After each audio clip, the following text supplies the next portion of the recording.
Yeah. Cavalier mentality, I charge through every bracket. King on the court, LeBron legacy in my fabric. Ground when I'm grinding, dog pound in the trenches. Guardian at the gate, protecting all my riches. Cavs in my veins, championship parade route. Browns in the mud, fourth quarter, never doubt. Guardians of tradition, progressive, feel my temple. Training like I'm drafted, work ethic monumental. In the zone, can't stop my ascension in the zone. Discipline my weapon in the zone. Greatness by intention in the zone. It's my resurrection in the soul.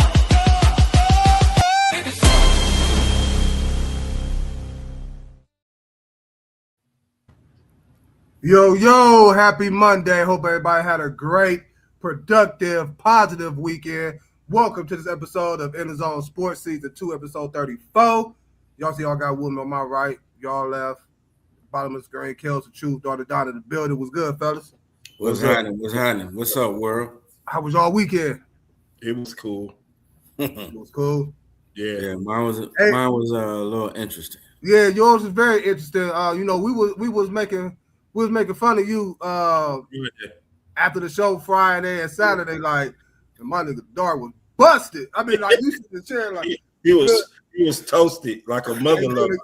It was at one point I'm like, did Dart freeze? You like? No, I'm still here. He was stuck down there in Atlanta. I was fried, man. But hey, that was man. I swear. Anytime you get G on anytime you get G, don't try to play that on G. It's gonna be it's just gonna be comedy. Don't try to play that on G. Don't try to play that on G. No. Dar was out of ATL. Yeah, because I was ready because I knew Kellz was gonna try to have somebody go in that rabbit hole. I said, you know what? I'm gonna get fried. So I ain't don't blame it on me. We gonna blame it on you, Kellz. Wait, about let you get away with this one, Dar. Don't try to do that. No. You was down there. You was down there at ATL. You was down there at ATL. Yes, I was. Back in the 90s. Hey, I was took. It was 100 degrees down there. Yes, sir. I bet it was 100 degrees down there. I bet it was. My dude out there. He was doing a juvie. Like Dart was word up. Look. And the killer part, what'd he say? This how you knew he was done. What'd he say? Cowboys. Yeah. What else? I don't care about none of them. You know what I'm saying? You can cut all of them. Right. He was like, so what you say I came on phone? He like, oh, right. Like, he was just like, listen. I just want to say something. I know what I'm saying, man. That was pretty good, man. I hope you had a good weekend down at ATL, man, chilling. I appreciate everybody that's tuning in. It was relaxing, man. Definitely needed that time. Get down, go somewhere and recharge. Get back, to the chaos. You always got to recharge. I appreciate everybody that's tuning in on YouTube. Don't forget to hit that subscribe button. If y'all haven't, and for the new viewers, hit that subscribe button. And for those that is watching on the DSMN network, the best network in the land. And not only are we on Roku TV, but we are now officially Fire TV as well. We moving on up, man. We out here doing what we need to do, man, and to keep y'all engaged with us. And I appreciate the ones that have been engaged with us. We got a hot show for y'all tonight. As y'all all know, the NBA Finals is over with. The New York Knicks shockingly surprised me, even though I knew and been saying from the jump, Kellz, how good the Knicks been playing. They end up gentlemen sweeping the San Antonio Spurs 4-1, winning their first NBA title in 53 years. We also got today's segment, What's on your mind with Kellz? I can't wait to hear what he got on his mind today. We're going to give our reaction to that and make sure y'all as well tap in, join the conversation, and give y'all reaction to all these topics as well. And also, Guardians, big news. Jose Ramirez is going to be out indefinitely due to a head injury. How would that impact the Guards this season? But with that being said, we're going to start with the NBA champions, New York Knicks took out the Spurs in 5 to win their first NBA title in 53 years. What up, Ju? What up, Juju? 53 years. Kellz, I'm gonna start with you. You took the Knicks to win this series because whatever reason you did, you took the Knicks to win this series. They won it. They're a better team going into the playoffs. Go ahead. Give us your thoughts. Go ahead. I know. I thought that they played well. I thought they was playing well going into the finals. They came back. They were a more poised team. When they was down, they wanted it more than the San Antonio Spurs. The Spurs is a young team now. What they can do is learn from this. Next year, the Spurs going to be something to record with. But right now, the Knicks is on a hot streak. And, Brunson, Hart, and Bridges, they won a national title with Villanova. So now they won a title in New York. 53 years is a long time. It had to break sometime. And I'm lightweight happy that I know that Brunson now can just relax because he took a team to a finals and won a finals. Now he gets all the naysayers off his back.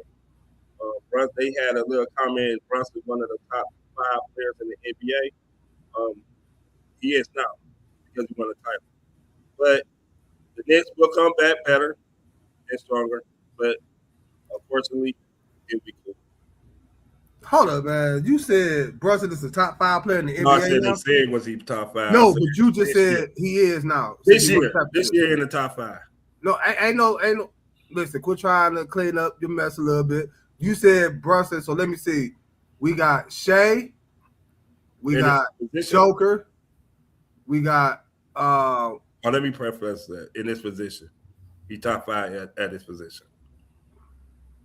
Talk to me, Dar.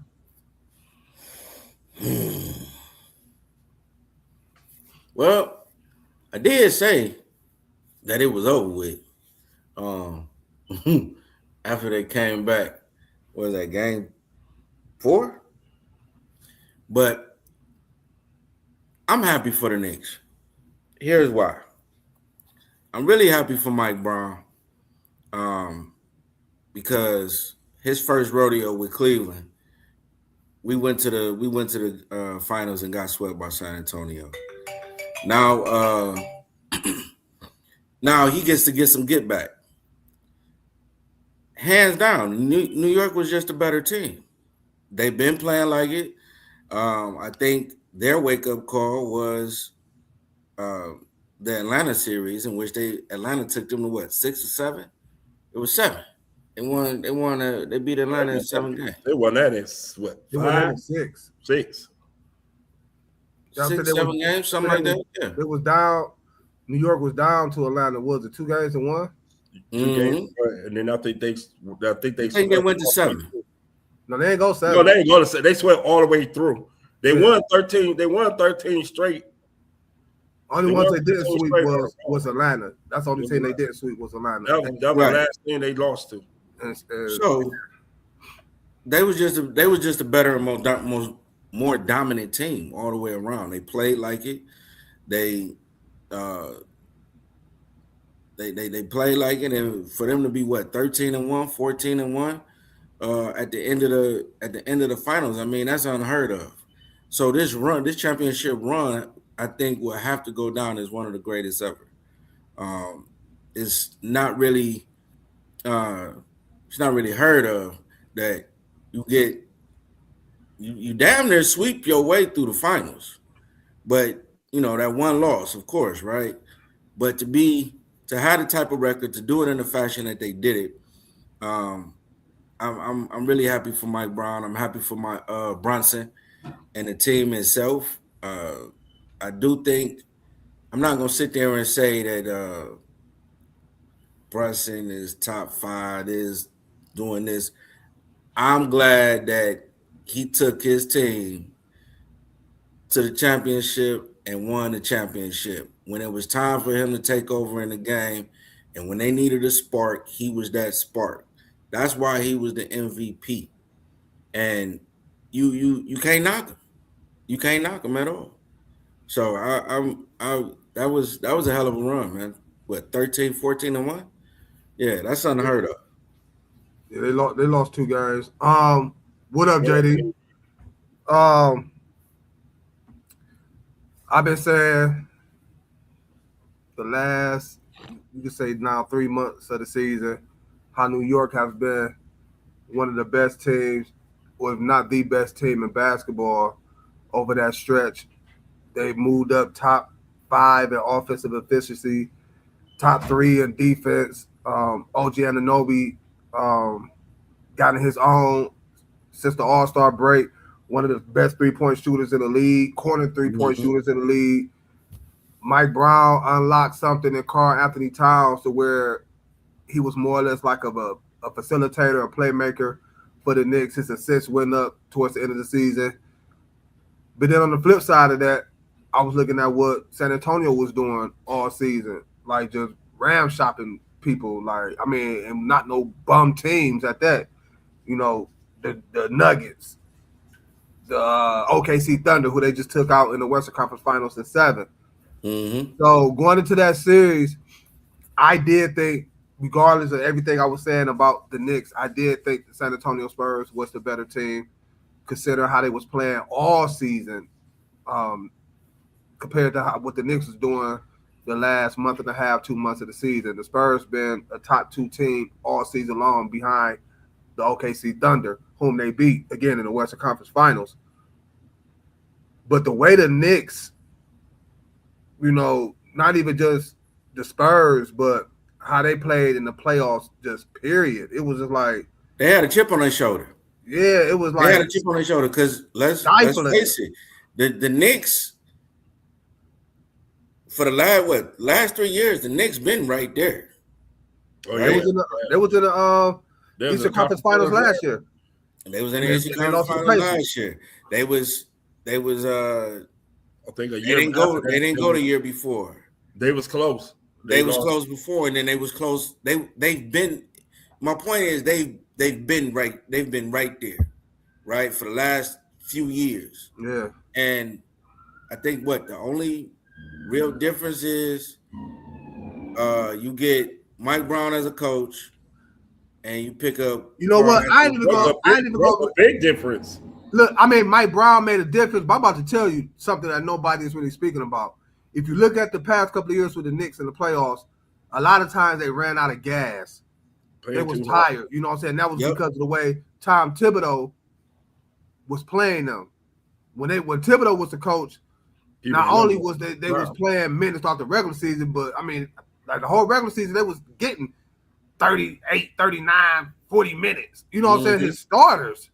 Right. You know what I'm saying? Mike Brown came in and cut that down, and just really changed that team. So the Knicks did what they had to do. They went into this series against San Antonio, and I don't know.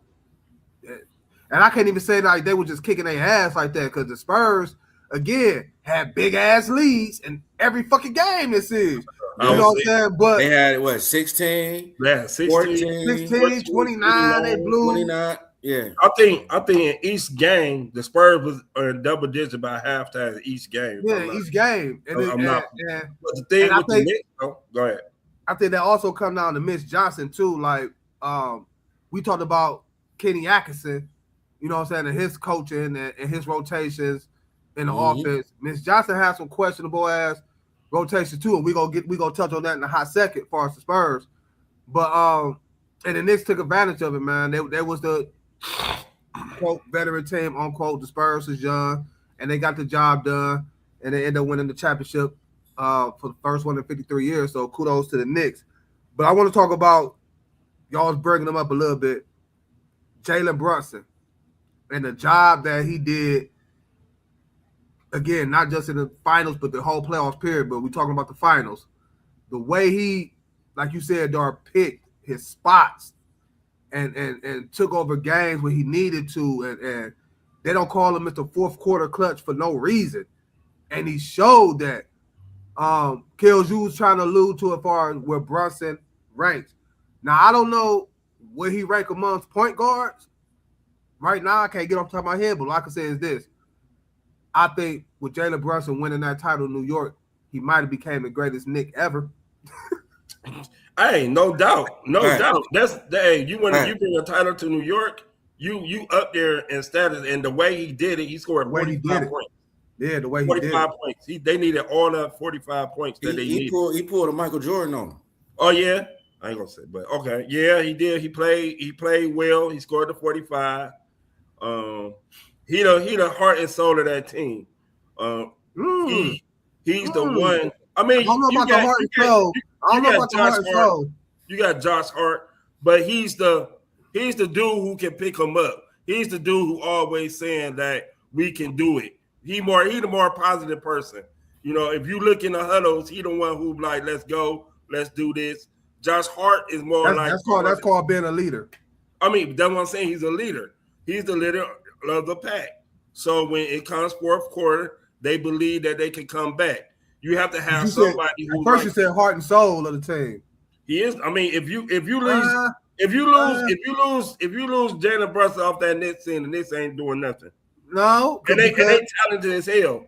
Time out. They're not Jalen Brunson missed some games this year, and the Knicks were still on the road. They got a good team. They got a deep team. Now, my opinion, yeah, Jalen Brunson is the leader of that squad, but it's either between, you said one name, Josh Hart and OG Anunoby, who may be the heart, like the heart of that team. You know what I'm saying? Like that's will get in somebody's ass. Yeah. I ain't talking about no leader. Like Josh Hart, take him for example. He does things on that team. He does a little dirty work. That not even Karl Anthony Towns is doing. Right. You know what I'm saying? Jalen Brunson is doing. Hell, for real, if it wasn't for OG Anunoby and his play, the Knicks might have lost this series. They might have lost early in the playoffs. For real. Absolutely. Right. They might have lost early in the playoffs. So leader-wise, yeah, Jalen Brunson, but I think the heart, like, because the leader of your team ain't really got to be that heart and soul of your team. You know what I'm saying? And I think with that, it might either be Josh Hart or OG Anunoby, but Jalen Brunson is definitely the leader of that team, and he showed it in his finals. And again, he might have become and edged his name and been one of the greatest Knicks, if not the greatest, by winning this championship. Oh, he definitely going down as one of the greatest Knicks. I mean, finals MVP. Yep. Finals MVP. Was the last championship. Stats. I mean, just his leadership overall. You know what I mean? Just for them to be able to take every team's biggest punch, right? San Antonio, Cavs, who else? Who was it before there? Atlanta. To take every single team's best punch. No, Philly, my bad. Philly did Atlanta. They swept Philly. Yeah. They swept Philly. They swept the Cavs. And 13-1. Yeah. No, we ain't get swept, did we? No, we ain't get swept. We won one. No, we got swept. The Knicks swept us? Yeah. Damn. Hold up. Yeah, the Knicks swept us. They swept us. We was up by 22 in the first game. And they won the over with after that. Yeah, they won the last three by. That's crazy. That's how much I'm trying to forget about that. I can't remember if they got swept or not. I forgot we got swept too. I thought we won one, but the Knicks are playing. The Knicks got to get, and Mike Brown brought something to that team that Tibbs didn't. Tibbs brought that toughness. Mike Brown brought that I believe in you factor, meaning that he was gonna play his bench more and get y'all together. And if we down, I believe y'all can come back. Speaking of Mike Brown, he done been in the finals with the Cavs. Was that the 07 season? And when we got swept by the Spurs. Mm-hmm. He was on the Golden State coaching staff, head coach of Sacramento. With Mr. Paid off De'Aaron Fox. I'm gonna get on him in a hot second. Now on to New York. Finally got an NBA championship. How good should this feel for Mike Brown? You know what I'm saying? Like, Man, after everything he been through, he finally got that chip. I personally, I'm proud of him, man. From the Cavs, he went, other places, and then came back to the Cavs and was fired again. Yeah, you know what I mean. And so that says a lot. And from being fired again with us, he went out to Sacramento. He went to Golden State. Yeah, Golden State. Not when he left us the second time. I think he might have went to the Spurs. He was on the Spurs. He was assistant with the Spurs. Yeah, he was assistant with Golden State. He won his titles with Golden State, and I think he won the title with the Spurs. Yeah, and then went to Sacramento, and then for Golden State, he became head coach of the Sacramento Kings, and then he got fired and became a coach on the New York Knicks. Yeah. I don't know about winning no ring with the Spurs though, but okay. But even though, right, Mike Brown has shown that he's been a hell of a coach.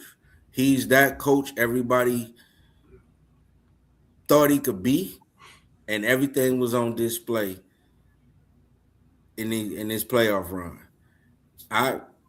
Eventually he's gonna be a Hall of Famer of a coach. And I just can't wait to see what more he could do with the Knicks, because he got them boys playing, man, and they the team you got to beat in the East now. Yeah, they the champ. They definitely are the 100. They definitely are the 100 now. They're the champ. Everybody gonna change how they roster is constructed to fit how to beat the Knicks now, because they show that versatility on how they can guard and how they can score and how they using Cat up on the top of the key now, which opens up everybody else. Now that's why everybody looking to try to do some trades, even though I was speaking before, but now they looking to be more versatile. I don't think versatility. I don't think it's the versatility. I think it's the physicality. I think it's the versatility. I think it's the level of physicality that the New York Knicks brought to each series, including the Cavs, and in certain instances, they were able to get the calls. They were able to, benefit from those calls because they were the most dominant and physical team coming out the gate. Was it always like that in the San Antonio series? No, but for the New York Knicks to be down in just about every single game.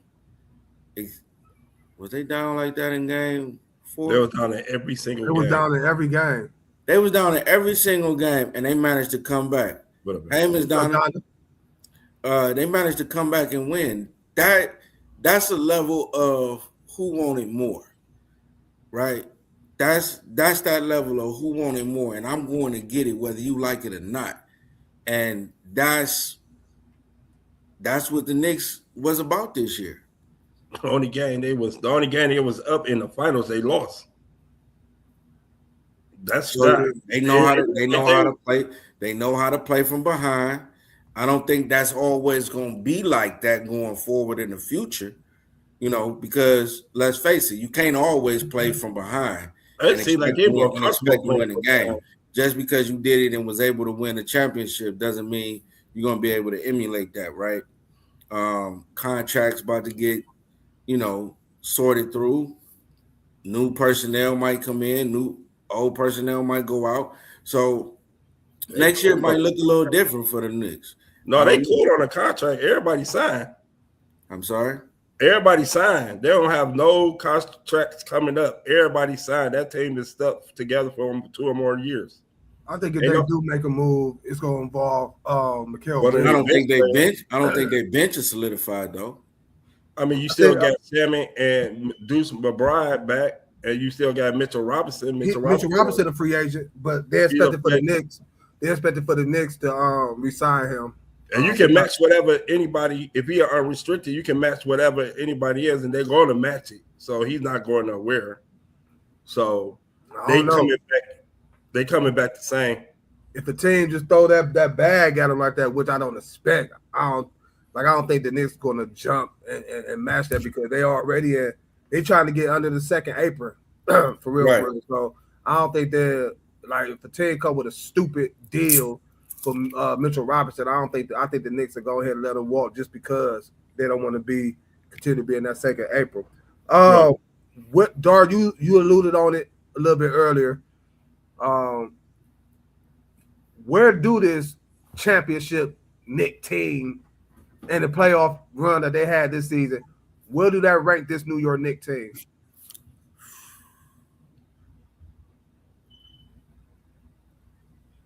I would have to say, like, this is the best New York Knicks team. I'm not going to say ever, because you had some great teams in the 90s with John Starks, Patrick Ewing, all those guys. But they can never pull off a championship. So, for 53 years, since they won a championship, everybody might say that this might be the best Knicks team in 53 years. And I can't deny it. I couldn't deny it if I wanted to.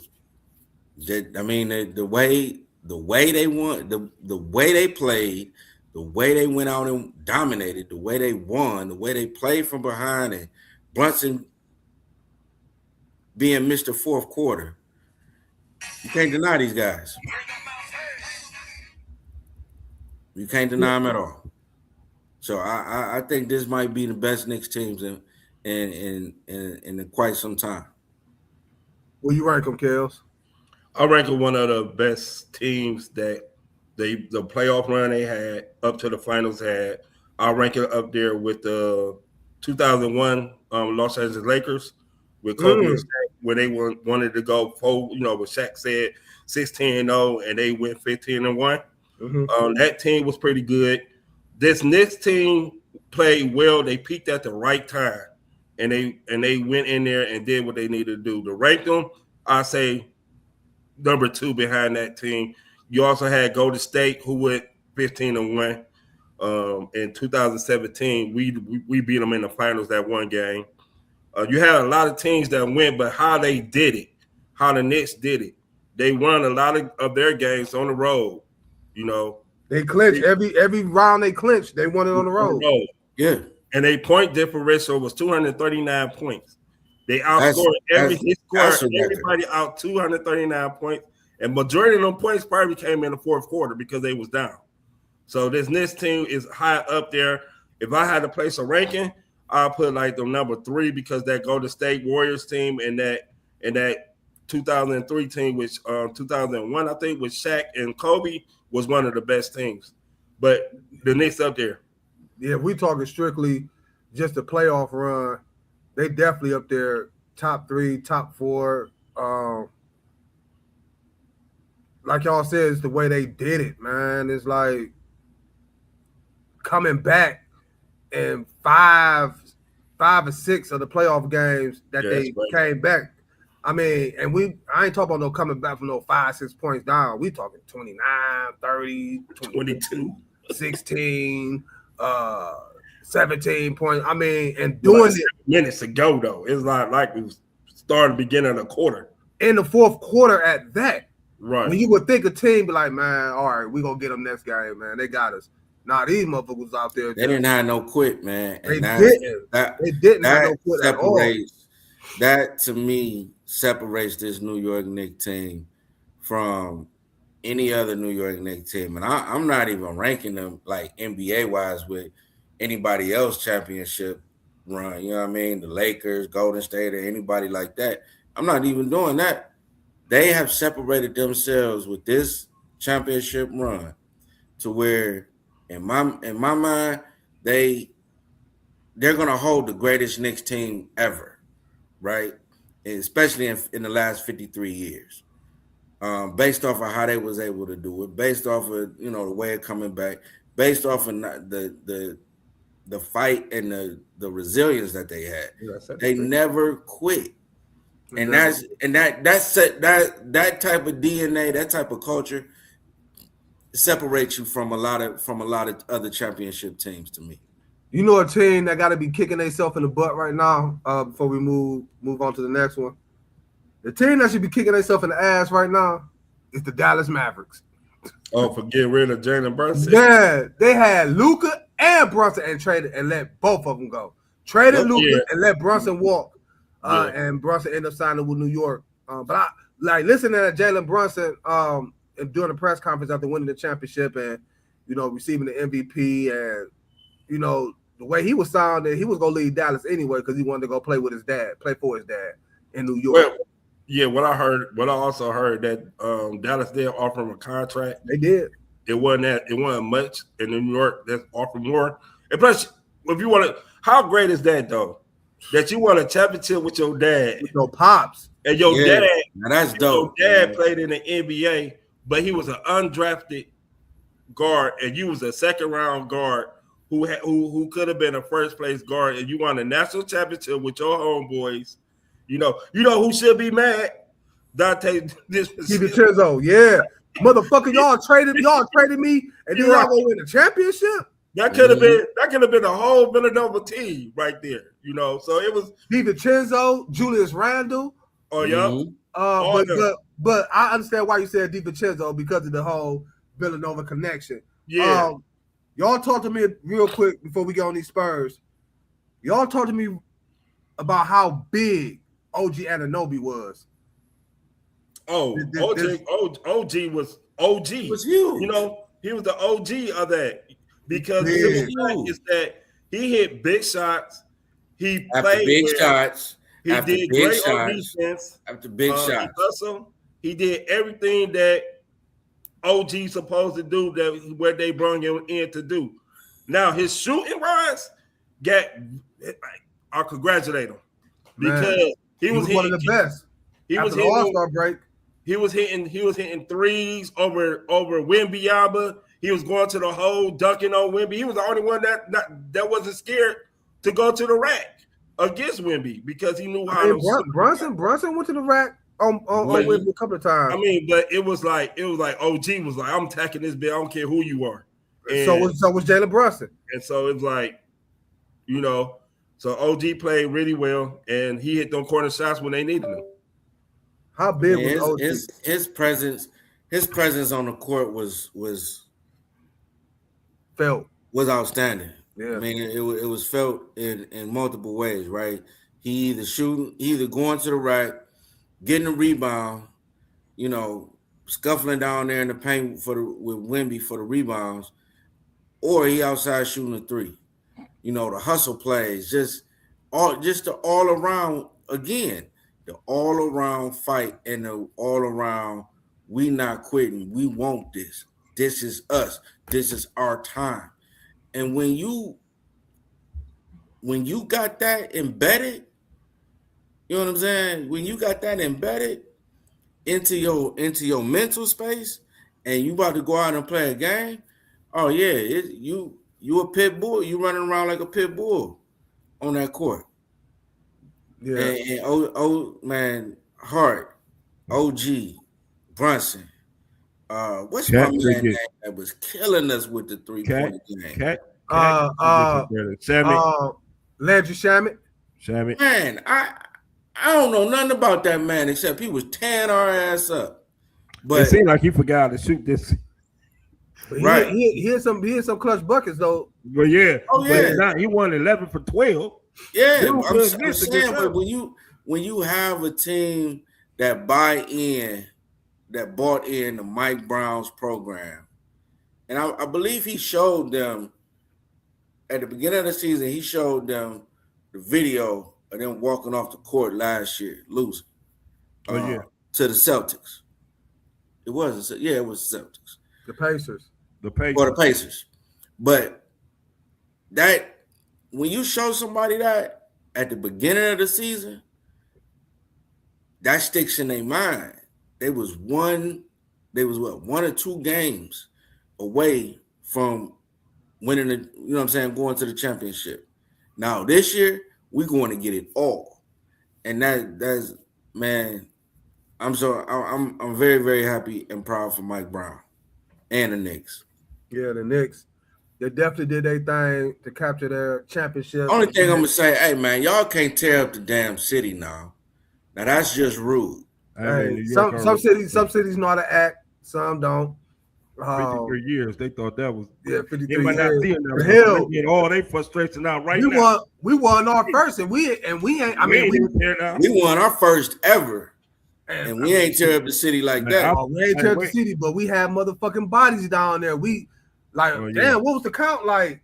1 million, 1.1 million, something like that. We had the entire Northeast Ohio in Cleveland for that night, man. Man, going down 6th Street. It was a beautiful thing for us. But again, congratulations to the New York Knicks on capturing their championship. But now y'all are the 100, and you know what they say. It's hard to go back to back as OKC. They just experienced that.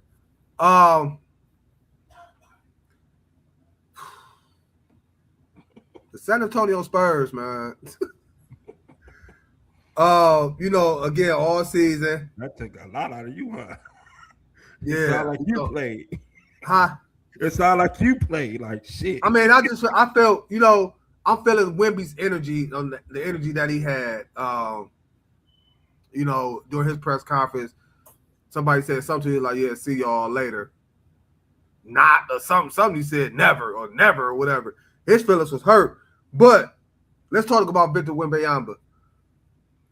How much of the blame do he get on how the Spurs played and how the Spurs lost the NBA championship, Kellz?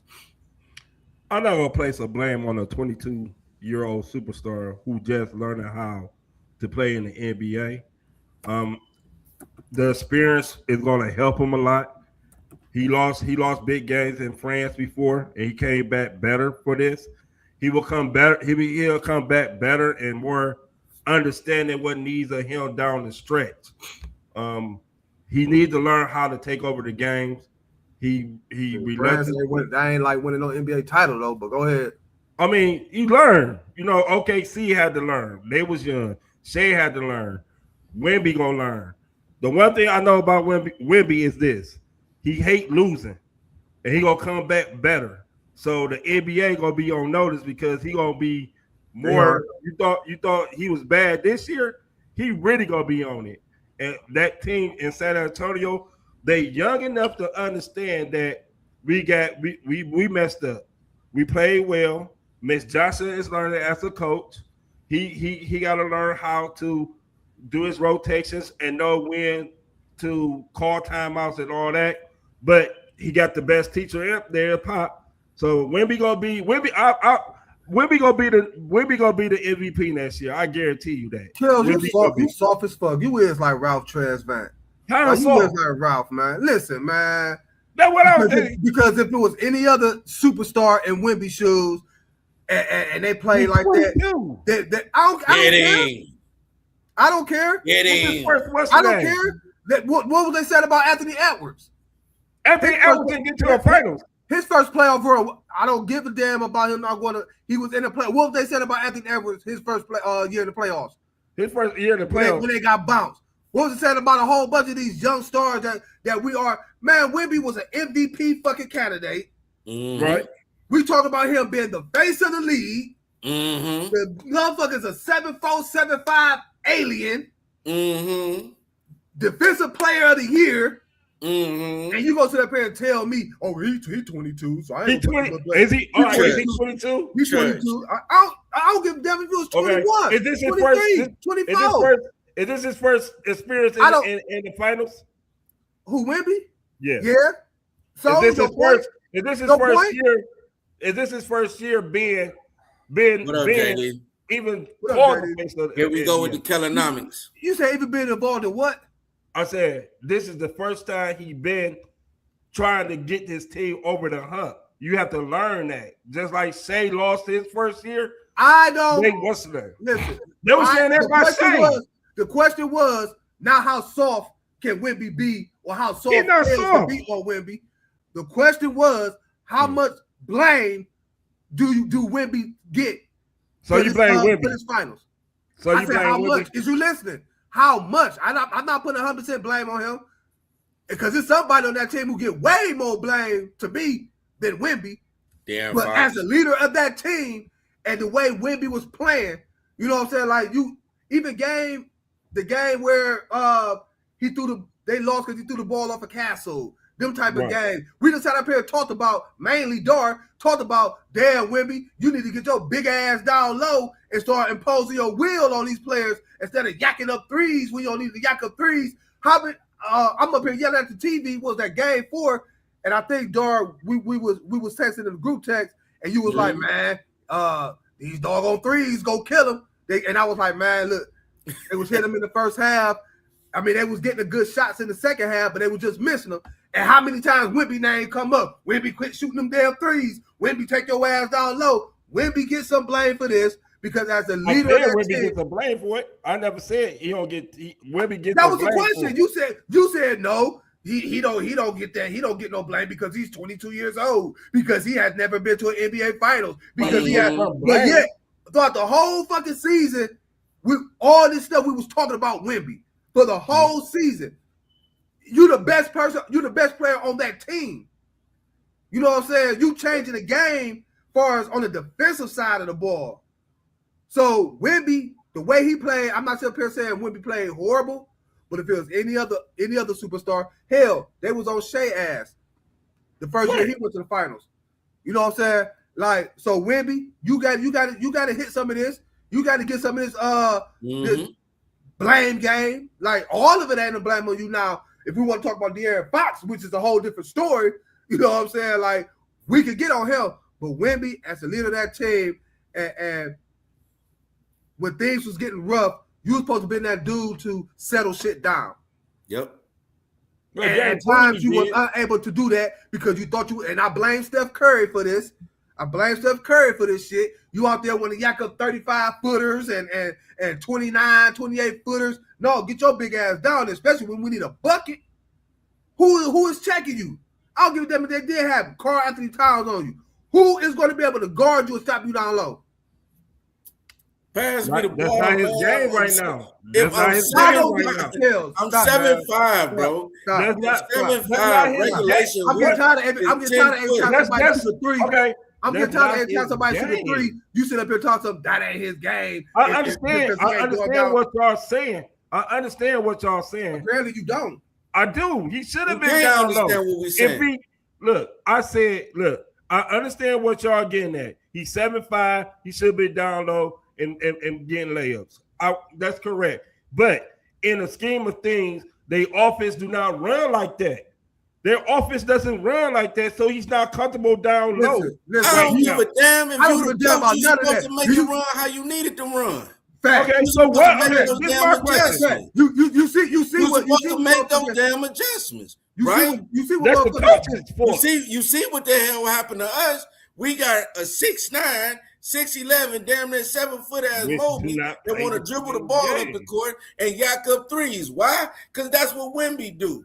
Because that's what Kellz big ass down there down low. Obviously, in that case, if this what the coach should have did, the coach should. I understand. If the coach, right? I understand what y'all trying to say, but the coach should have ran some type of pick and roll play or some type of ISO play. At some point in time, just like I believe it was happening with Brunson, just like I believe it was happening with Shea in the series against San Antonio, just like I believe it was happening with Cade Cunningham in Detroit against the Cavs. At some point in time, you as the player gotta be like, fuck that. We done saw LeBron a whole bunch of times in the playoffs wave off whether it's Tyler, we ain't running that, or David Black, we ain't running that, or whoever. Only coach he was not able to get that off of, and he did it to him a little bit, was Paul Simon. You know what I'm saying? So I don't want to hear that shit. Motherfucker, I'm 7'5". What you trying to run me the ball? You trying to run me to be where? Fuck that. We need to win. As a player, scratch that. Scratch that. I don't give a fuck. We do that shit when we get on the court. Scratch that.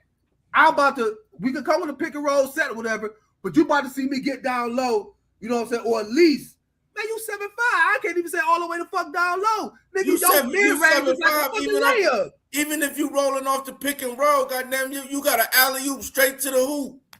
every And time. why didn't once again? Why did the Every coach didn't run time. that type of sex? Okay, The coach listen. didn't run that type of Kellz, sex. stop Man, it, man. Kellz, Stop, stop it, man. Listen, stop, man. Stop it, man. Because you I'm know, looking at at some point in time, again, I just explained to you. I he don't give should a have fuck. went down. I'm I'm agreeing with y'all. He should have went down low. You He just should have said, said, so "Give why- me the so ball." You coming He at us like, why Miss Johnson ain't doing it right? I'm telling you, because as your coach gives you plays, you listen to your coach. So if the coach is telling you not to, if your coach is telling you not to do it, you're not going to do it. And what I'm telling you, as a star player, off the coach's play to do something different? Were they 22? Hold on. Were they 22 years old? I don't give a fuck how old they is. Not because they disrespecting the coach, but They are. because they out there playing and they already cerebral with the shit and they know what's about to come. LeBron sat up there and LeBron sat up there. LeBron sat up there in the Golden And Wemby is State a different beast. when we played Golden State. Like, LeBron sat up there and called like the same ISO play because it was working. No matter what they called in the huddle, LeBron got on the court and called the same damn ISO play for him on one side of the court, clear it out, because and he take everybody to the fucking hole, bro. Because LeBron IQ was better than Wemby's. I don't give a fuck, man. It ain't. Again, I just named a whole bunch of players that have disobeyed. If you want to say the coach. And how many players are that? I don't, Kellz. I don't give a fuck if the Wemby is 22 years old. Who you think the organization gonna get rid of first, Wemby or Miss Johnson? If shit go fucked up, well, Wemby, I ran the play for you to shoot a damn three, but you went out there and you decided to scratch out my play and tell them to give you ball down low. We lose the game because you not execute what I tell you. Now we done lost the damn series. Oh, now we hear the news. It's gonna be trouble in San Antonio. Mitch Johnson has been fired for what happened with the San Antonio blunder. They're not gonna get rid of Victor Wembanyama. It's gonna be Mitch Johnson. So again, I don't care if you're 22, 23, 24, 19, 18, whatever the fuck. If you out there and you as a player, you seeing shit. You seeing like, okay, I got a mismatch with this. I can do this. He said, run that play. No, when we come out, scratch that. Look what I got right here. You supposed to be able to talk about that in the huddle. Hey, coach, scratch that, man. I got him. I got this wing. I got this forward trying to guard me down. How many times you done seen coaches go to players? How many times you seen coaches go to players and say, hey, what you think? What you think? Do that? All right, let's do that. So your mic muted, man, because you're talking some dumb stuff. Your mic muted.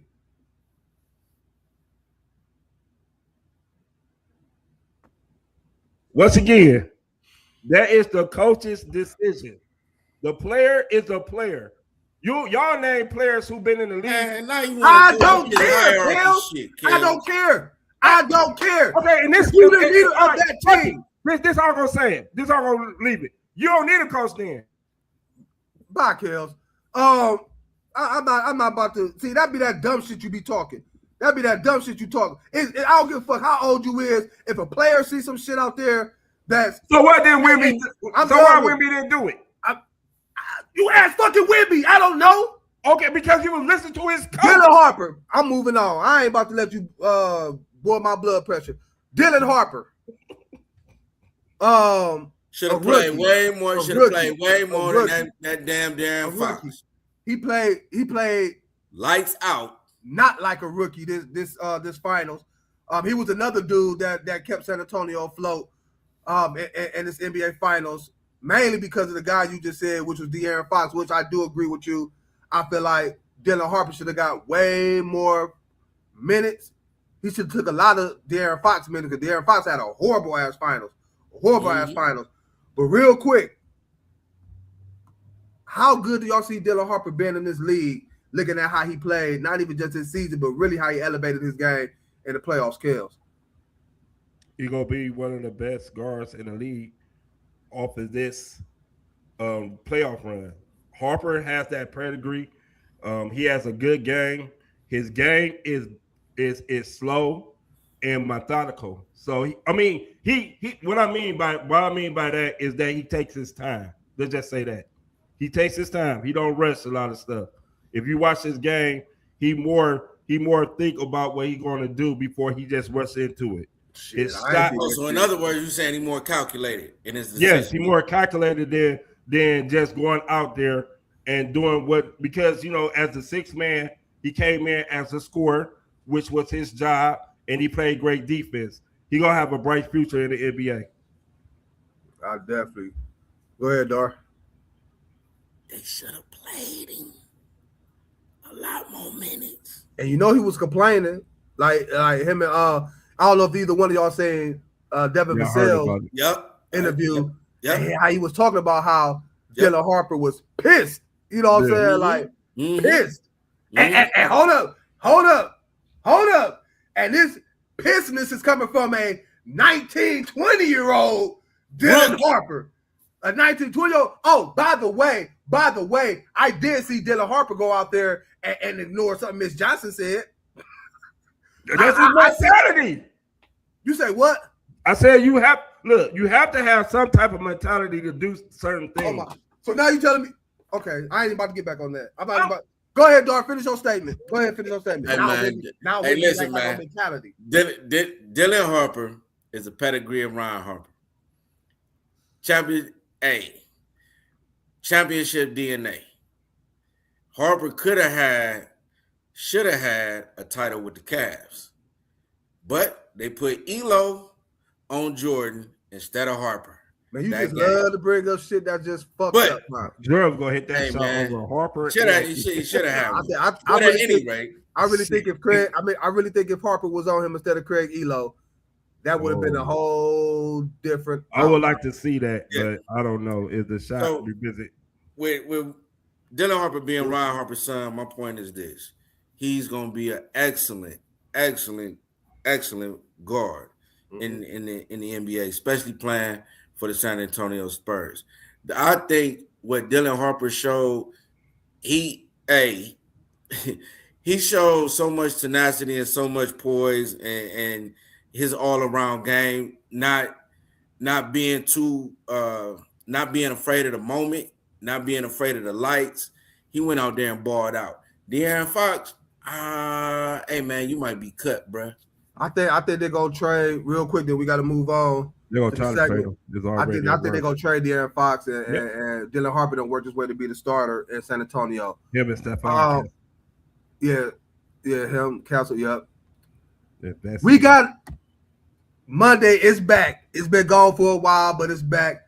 We got What's on Your Mind Monday with Kellz. Oh, y'all getting on my nerves. Kellz, the floor is yours. You tell us what's on your mind. What's on my mind, folks, is this. The state of boxing. We have Stevenson and Devin Haney over the weekend talking a lot of mess about how they want to fight each other and how they one of the best. They are the best. Blah, blah, blah. I'm 147. You 144. If you come down to 144, I'll fight you. Devin Haney finally said, yeah, Stevenson, I'll come down to 144. You know what this dude did? He said no. You know why he said no? Because he's not best. He don't want to be great. He just wants to sit there and act like he better than everybody and don't want to fight everybody. That's what's wrong with this generation. They want everything now, but don't earn it. He supposed to be pound for pound number 3. You know how you earn that? By being T.O. But now he walking around like he won something and don't even want to fight nobody. He haven't had a fight since January. This is down there. Man, come on now. You have to fight the best. When I was growing up, the boxer fought the best. We had Sugar Ray Leonard who fought everybody. Fought Thomas Hearns twice. Fought Duran twice. Fought whoever he was, Hagler. They didn't go and say, I can't fight you because you 168. No, he fought him. The only fighters in this generation that I even got respect for is the Mexican Monster. He fight everybody. He went up to weight to fight a bigger person, knocked him out, took his belt, even down to the little weights. Bam Rodriguez over the weekend dropped his titles to go up to another weight class and beat the champ, knocked him out. These young fighters now need to and take it and take what they need to take from the old fighters to get some type of heart. Now, that's what's on my mind. The state of Boston needs some people. Well, that's how you feel, Kellz? That's how I feel. You know what fight I want to see? Who cares, Dor? I want to see Joshua and Fury. Man, you know how long that fight supposed to be made? They keep talking about it. They Yeah, keep that's all talking they one do. another. That's all they do. They talk. That's all they do. That fight supposed to be made 10 years ago. I don't want to see that now. Fury is 500 pounds. Joshua just beat Jake Paul. They don't want to fight. If they wanted to fight, they would have fought 10 years ago. Jake Paul is not a real fighter, man. Get him out of there, bro. That's whack, man. He stopped the fight. Now his jaw got broke in 2 places by who? Anthony Joshua.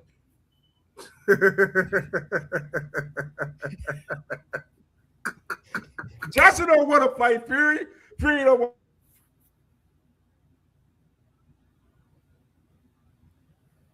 fight the Mexican Monster. Devin Haney don't want to fight Ryan Garcia. I'm tired of this bullcrap. Always they want to fight. They on Twitter talk about, yeah, we can fight, but when it comes down to negotiation, guess what? No, I ain't fighting you, bro. You know who want to fight? You know who about that smoke? Who? Cleveland's own. Abdullah Mason? Yes, sir. Yeah. Abdullah would fight anyway. Now, Keyshawn Johnson came up to him talking about, yeah, bro, I want to fight you. Dude, you at 147 now, Abdullah Mason at 135. How you going to fight you? How you going to come up to 12 pounds, man? Come on, man. But you know, that boy from Cleveland, Ohio will do that, though. Like, I eat a couple more cheeseburgers to come up there. You're a fool. About a couple of double cheeseburgers. That was this segment. What's on your mind with Kellz the Truth and how you feel about the state of boxing today. Before we get up out of here real quick, we got 3 minutes. The Guardians, Jose Ramirez injured his hand. He's out indefinitely. The Guardians are in second place. How big of an impact would this be for the Guardians moving forward? Will we slide in the rankings, or we gonna stay afloat until Jose come back? How big of a deal is this? Shit, we done already slid. I think this is gonna be a Roddy car. Go for Jose. I think that's a Roddy.